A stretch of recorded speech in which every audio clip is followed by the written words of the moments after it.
বন্ধুরা সবাই কেমন আছো? সম্পার রান্নাঘরে সবাইকে স্বাগত। আজকে আমি ভাজা পিঠে বানিয়েছি, কিভাবে বানিয়েছি সেটাই আপনাদেরকে দেখাবো। যে সকল বন্ধুরা আমার চ্যানেলে নতুন ভিডিও দেখছেন অবশ্যই সাবস্ক্রাইব করে আমার পাশে থাকবেন। শিলনোড়াতে আগে থেকে বেটে নিয়েছিলাম, চাল বাটাটা দিয়ে দিচ্ছি। বাটাটা দিয়েছি এক বাটির থেকে একটু বেশি, আর ময়দাটা দিয়ে দিচ্ছি এক বাটি, চাল গুঁড়ো এক বাটি দিয়ে দিচ্ছি। একটা মৌরির খুব সুন্দর গন্ধ বেরোবে, তাই একটু বসে বসে দিয়ে দিলাম।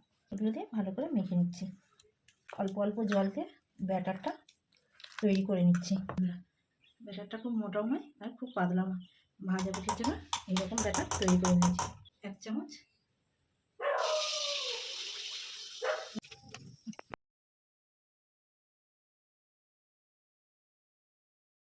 আপনাদেরকে একটা ভেঙে দেখাচ্ছি ভেতরটা কতটা নরম জালিদার হয়েছে দেখুন।